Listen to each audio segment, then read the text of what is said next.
Kennis hebben van je administratie is gewoon echt een essentieel onderdeel van het ondernemerschap.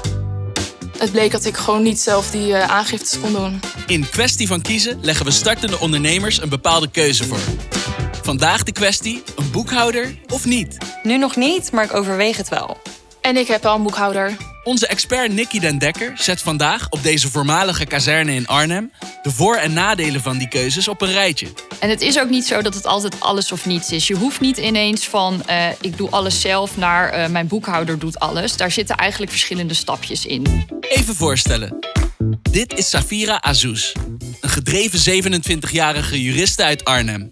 In 2023 zette ze de stap naar het ondernemerschap en startte ze haar eigen juridisch adviesbureau Azouz Juristen. Ja, het voelde goed voor mij na het afstuderen. Ik had nog geen ervaring met ondernemen. Nee, ik had wel altijd stiekem de wens om het te doen.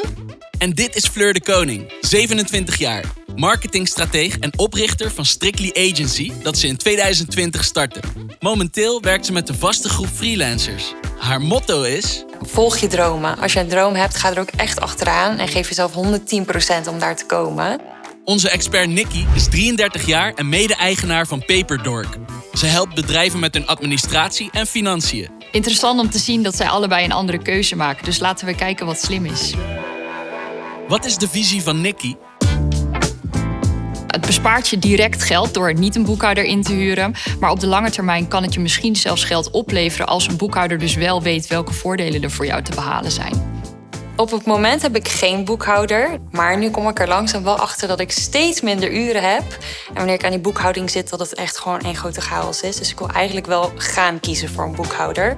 Ja, ik heb een fout gemaakt bij het doen van mijn allereerste kwartaalaangifte. Ik heb te veel geld teruggekregen, waardoor ik later nog iets moest terugbetalen. Ja. De conclusie was dat ik meteen op zoek ging naar een boekhouder. Ik ben wel heel erg voorstander van ga alsjeblieft niet zelf aanklooien met je cijfers of met je aangiftes. Doe niet gewoon maar wat, want het zijn wel serieuze zaken. Maar heb je zoiets van, ja, ik begin met ondernemen, ik vind het ook leuk om mezelf daar een beetje in te verdiepen. Ja, dan kan je er zeker voor kiezen om op het begin bepaalde dingen nog zelf te doen. Een boekhouder of niet? Niks is goed of fout. Het gaat erom dat je goed nadenkt over je keuzes. Safira en Fleur, welke vragen hebben jullie nog aan Nikki? Hoe kan ik nou beoordelen of het echt rendabel is om een boekhouder in te schakelen? Wat wij eigenlijk altijd zeggen, het kan zijn dat een boekhouder je geld oplevert, maar dat financiële aspect zou eigenlijk niet je afweging uiteindelijk moeten zijn. Uiteindelijk denk ik vooral dat je een boekhouder moet inschakelen omdat je rust wil en omdat je ervoor wil zorgen dat je administratie gewoon aan de regels voldoet van de overheid en de Belastingdienst. Ik merk nu dus inderdaad dat ik te weinig tijd begin te krijgen voor de boekhouding om dat zelf te doen. Wanneer raad jij ondernemers aan om dan toch voor die boekhouder te kiezen als ze het eigenlijk eerst zelf hebben gedaan? Ja, ik kan me heel goed voorstellen in het geval van Fleur dat het bij haar nu steeds meer tijd gaat kosten, dat het steeds complexer wordt en dat dus inderdaad een goed moment kan zijn om je boekhouding uit te besteden.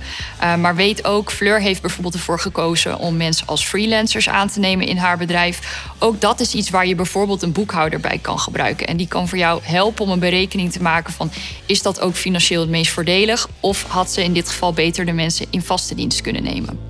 Fleur, hoe zie jij de toekomst voor je? Mijn doel is een boekhouder in handen nemen. Ik vind het super knap dat Fleur het al die jaren al zelf heeft gedaan. Maar ik denk ook dat het voor haar inderdaad een goed moment is om nu toch te kiezen voor die boekhouder.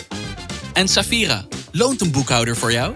Een boekhouder loont wel voor mij, omdat het juist degene is die met die expertise mee kan kijken. Ja, van Safira ook supergoed. Ik denk dat ze de goede keuze heeft gemaakt. Ze heeft zelf geleerd van haar fouten, dus ze gaat een goede toekomst tegemoet. Wil je meer weten over de financiële keuzes binnen jouw bedrijf? Ga naar kvk.nl/geldzaken.